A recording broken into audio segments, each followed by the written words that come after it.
All right, welcome to your next project. So in this one, we're going to build a simple login form here with a wave effect on the labels. So if I go ahead and I click in here in the input, you can see the label will then wave up. Okay, so we have that cool little animation when we click in here and when we click out. So basically the way we're going to do this is wrap a span around each one of these using JavaScript and add a transition so that the label moves up when we focus on the input, but we're also going to add a dynamic transition delay so it gives it that wave effect. So each letter goes up at a different time. All right, so that's what we'll be doing. Let's go ahead and get into it. Okay, so let's get started on our form input wave project. I have my project starter open here. I'm just going to say form input wave. And then let's get rid of this H1, and we're just going to wrap a container around our form. So we'll have a container with an H1. We'll just say please log in, just a basic login form. And we'll have a form tag here. We don't need an action. And in here we're going to have a form-control, which will wrap around the input, which is going to be type text. I'm also going to add required, which will just give it some basic validation. And then the label is going to go underneath, and we don't really need a for, so we'll get rid of that and say email. And then I'm going to go ahead and copy that down. And this one is going to be password. So type password and label password. Underneath that form control, we're going to have a button, and I'm going to give it a class of btn, and let's just say login. And then we'll have a div with the class of text. Actually, let's do we'll do a paragraph with the class of text and say don't have an account. And if they don't have an account, then we'll just have a link. It doesn't have to go anywhere, and say register. All right, so that's our form. Pretty simple. Now, before I get into the CSS, I just want to kind of explain what we're going to be doing as far as how to do this. And we want to use JavaScript to basically wrap each letter in a span, and we're going to have a transition on that span to move it up. So, or a transform translate y value to move it up with a transition to make it smooth. And in JavaScript, when we wrap the span around each letter, we're also going to add a transition delay to each one that increases every letter, so that the first one goes up, and then the M would be delayed, then it would go up, A would be even more delayed, then it would go up. So it gives it that wave effect. So that's ultimately what we're going to end up with. In fact, I'll go ahead and just paste in what these labels will look like afterwards. So basically we'll have, the label tag. You don't have to put this in. I'm just showing you as an example. We'll have each letter wrapped in a span with a transition delay that increments. So I'm just going to comment that out, but just so you can see what we're going to end up with. But before we get into any of that, let's just do some basic styling on this form because it looks horrible.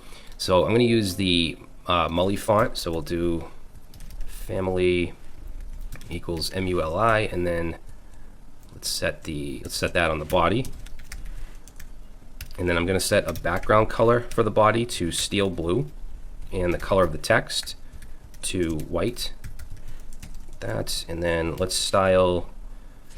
Let's see, we'll do the container, and let's add a background color of RGBA. I want it to have just kind of a transparent look, so black, and then 0.4 for the alpha value. And let's add padding. So padding, we're going to do 20 pixels top and bottom, 40 left and right. And let's add a slight border radius of 5 pixels. All right, and then let's do container H1. So for that, I want to text align to the center. I also want to add a margin on the bottom of 30 pixels. Okay, and then the link, let's say container A, which is just a register link. I want to text decoration none. Take away the underline, and the color will be, let's set the color to light blue. So now we want to get into the form fields. First we have the form control, which wraps around the input and the label. So let's say form control, and I'm going to position that relative because I want the label to be positioned absolute within it. And then for margin, let's do 20 top and bottom, 0 left and right, 40 bottom. And I'm going to just set a width of 300 pixels.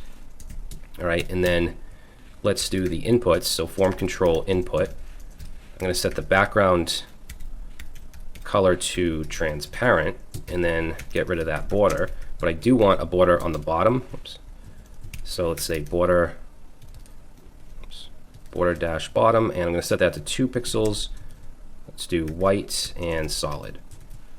Okay, now I want it on its own line, so instead of inline, we want to display block. I also want it to go all the way across, so we'll set width to 100%. And we'll add some padding. Let's do 15 pixels on the top and bottom. And the font size for the input, I'm going to set to 18 pixels. And I think we should be good there. Let's set the color to white.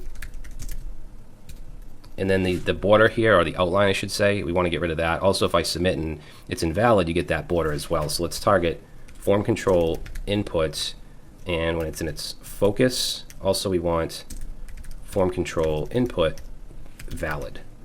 And we're going to just set the outline on that to 0. Okay, so now we don't have that ugly border. Now, before we do it, I think we're going to do the label stuff in the next video, but let's finish like the button and the text down here. So we have a class of, actually we'll put this up, we'll do all the form stuff down at the bottom. So let's do btn, and I'm just going to set the cursor to a pointer. I'm going to display as an inline block for our button here, and I want it to go all the way across, so we'll say width 100%, and let's set the background of the button to light blue, and let's set the padding, we'll do padding 15 pixels, and let's, for font family, we're going to inherit, and then for font size, let's set that to 16 pixels.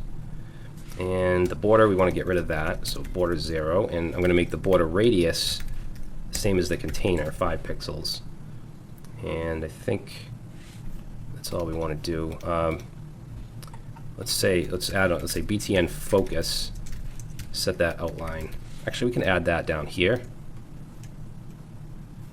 No, because we're going to add something else there. Yeah, let's just do outline 0 on btn focus. And we can have a little hover effect too. So, I mean, not hover, click effect or hover, whatever you want. So we're going to do button, and when it's active, so when we click down on it, we're going to add a transform and just scale it down a bit. So scale it from 1 to 0.98. So we get that little effect. All right. Yeah, so I think, what else? The text here, we can move that down a little bit. So under the button stuff, we have a class of text. And I'm just going to set the margin top to 30 pixels. Push that down a bit.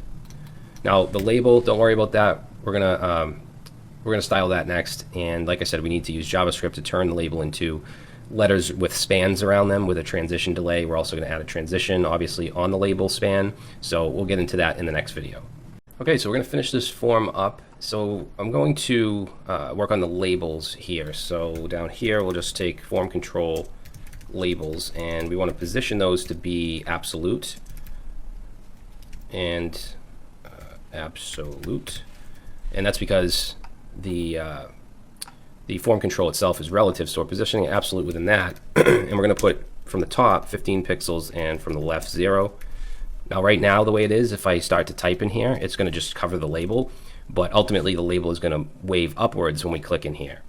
All right, now before we actually style the span, I want to add it because right now there is no span. You know, we don't have this, it's just label and then the word. So we're going to use JavaScript to basically turn this into this. So let's jump into our script.js, and first thing we want to do is bring in our labels. So let's use document.querySelectorAll, because it doesn't matter how many labels there are, we want to get them all. So form-control label, and that will give us a node list of all the labels.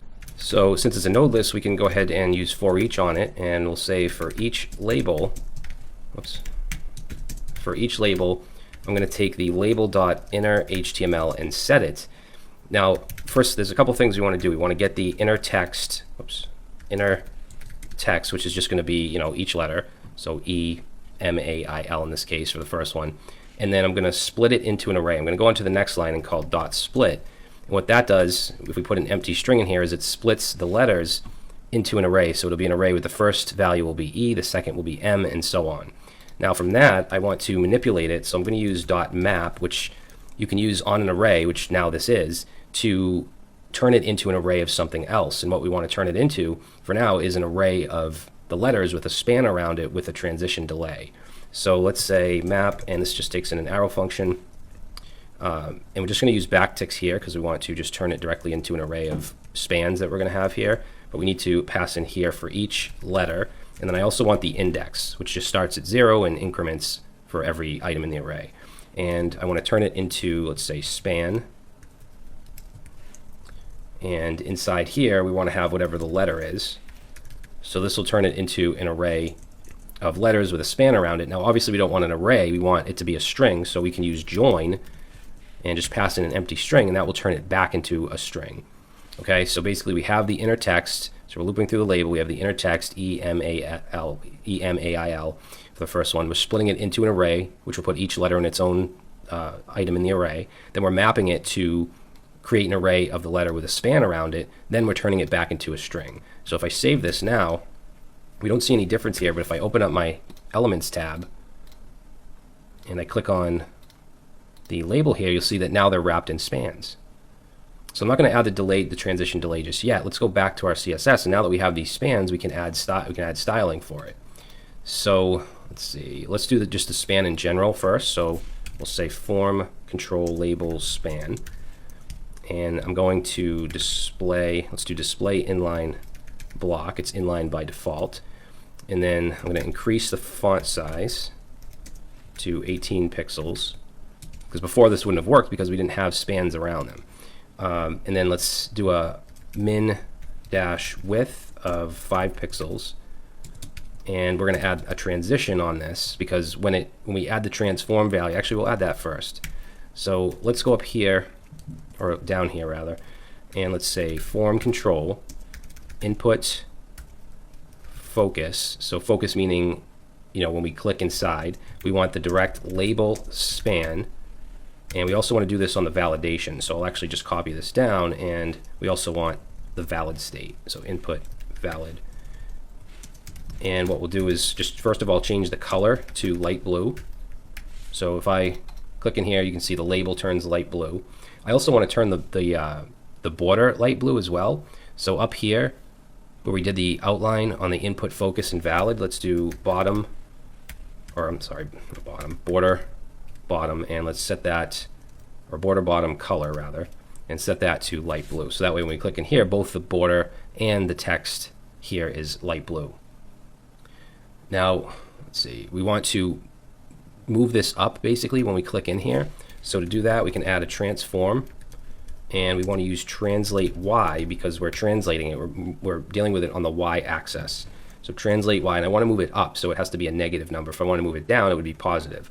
So let's do negative 30 pixels. So when I click in here, you can see they move up, and they just flicker up. It's not smooth, so that's why I'm going to add a transition onto the span right here. So let's say transition, and we'll do 0.3 seconds. And then we could do like an ease in, ease out. I'm going to use a cubic Bezier. So cubic Bezier. And then for the values here, basically what this is a cubic Bezier defines a curve, and we can use it as a transition effect with a variable speed from start to end. And it takes in 4 points, which are P0, P1, P2, P3. P0 and P3 are the start and the end of the curve. So, I mean, it can get a lot more complicated if you're doing like really cool animations, but this is pretty simple. We're just going to do a couple values here, 0.68, negative 0.55, 0.265, and 1.55. So we'll have a variable speed on this transition. So if I click in here, you can see now it doesn't just flick up, it has that cool, almost like a bounce effect. Now we don't want the whole thing to go up at once. You could do that. I mean, you could leave it like that if you want, but I want to have that wave effect, so that's where the transition delay comes in. Because we already have the transition, and it's transitioning this right here, the transform translate, where it moves up.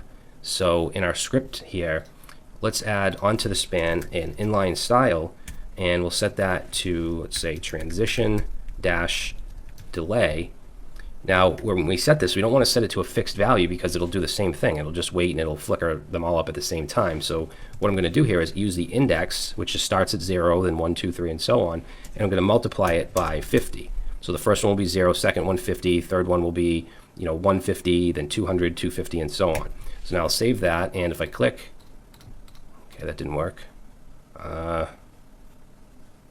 Oh, we need to add the milliseconds. So after the transition delay number, we need to have ms. All right, and there we go. And of course, you could change this. Like we could do 30. We could do 300, which is going to be very slow. So 300 milliseconds. I think that 50 is good though. You can make it faster, like 10. But you can barely see the wave. So I think 50 is a good number. So we'll keep it at 50 ms. All right, so that's how you can add this cool little effect. So that's it. Hopefully you guys like this project, and we'll move on to the next one.